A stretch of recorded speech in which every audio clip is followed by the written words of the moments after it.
Right in the heart of Rome, tucked away inside the massive Villa Borghese gardens, there's this incredible place. It's where all the city noise just melts away. And instead, you hear these amazing calls from exotic birds and, well, all sorts of creatures from all over the world.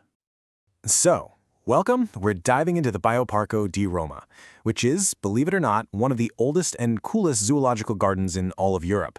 And what's really fascinating is its story, how it went from being just a place to see animals to a powerhouse for global conservation. Yeah, and it's so much more than just a simple name change. I mean, we're talking about a massive transformation, over 100 years. So, what's the secret sauce? What actually turns an old-school zoo into a modern biopark? That's the big question we're going to tackle. All right, so here's the game plan. First, we'll look at how it all changed over the last century. Then, we'll get to meet some of the amazing animals who live there. After that, we'll dig into the really important mission that makes it so different. And to wrap it all up, I'll give you the inside scoop on how to plan your very own trip. Okay, first things first. Let's talk about that evolution, how this place went from being all about entertainment to being a major player in conservation. So, let's rewind a bit. The story kicks off way back in 1911. A guy named Carl Hagenbeck had this totally wild idea for the time, a zoo with no bars. He used moats and ditches instead. I mean, revolutionary, right? Then in 1935, an architect came in and added some of the classic buildings you see today. But, after the war, things kind of went downhill for a while. It wasn't until 1998 that everything changed. That's when it was reborn as the Bioparco, with a whole new purpose. And that is the heart of the whole change. You see, the old way of thinking was just, hey, let's put cool animals on display for people to look at. But the modern Bioparco, it's a whole different ballgame. It's a foundation, and it's all about conservation, education, and real scientific research. So the big takeaway here is that massive shift from just a spectacle to actual science. All right, so we get the mission, right? Now for the best part. Let's meet the real stars of the show, the animals. Get this, the Bioparco is home to around 1,200 animals. 1,200! That's a huge number, right? But it's not just about how many there are. Nope, it's really about the variety. We're talking more than 150 different species here. Mammals, birds, reptiles, you name it. And what's super important is that a lot of them are part of these critical conservation programs. Okay, first up, the absolutely breathtaking Sumatran tiger. These guys are critically endangered, which means every single tiger at the Bioparco is just unbelievably important for the future of the entire species. Then you've got the Komodo dragon.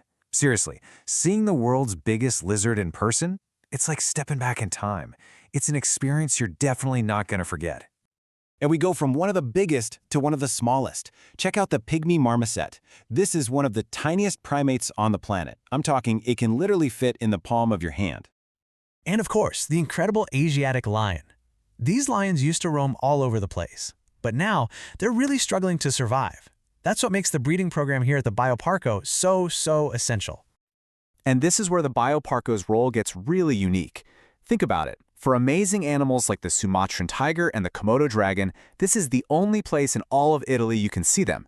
That just goes to show you how vital this park is in the worldwide effort to save these species. So all this incredible conservation work leads us right into our next section, the Bioparco's mission, which honestly goes way beyond the park's own walls. The whole operation really boils down to three key things. Number one, conserving species that are in trouble. Number two, teaching all of us why biodiversity is so important. And number three, doing real, hands-on scientific research. And this quote from the foundation really says it all perfectly. The research they do isn't just for a paper sitting on a shelf. It has two very real goals. First, make life better for the animals living at the park. And second, learn things that can help protect those same animals out in the wild. And they're not doing this all on their own either. The Bioparco is constantly working with universities and research groups from all around the world. They're building this global network of knowledge, which makes them a really important part of the whole scientific community that's fighting to save wildlife. So, how about it? Feeling like you want to see this all for yourself? I thought so. Okay, let's get into our last section, the practical stuff you need to know to plan your visit. First, let's talk tickets. Here's a pro tip for you. It really pays to book in advance. If you just walk up, a full ticket is 19 euros. But if you book online, it drops to $14.50. That's nearly a 25% savings. So yeah, definitely a good reason to plan ahead.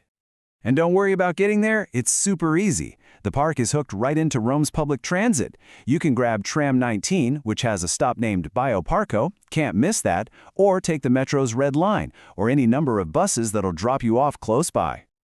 Okay, just a couple more things you should know before you go. The park opens at 9:30 in the morning, but keep in mind, the last time you can get in is an hour before they close. And here's another key tip. Plan your walk through the park. Why? Because the Reptile House and some of the big animal spots, like for the big cats, actually close down a little earlier than everything else, sometimes up to an hour before the main gates shut.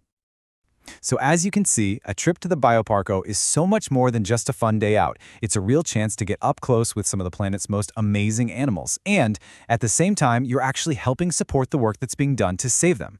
So really, there's only one question left. Are you ready for your Roman safari?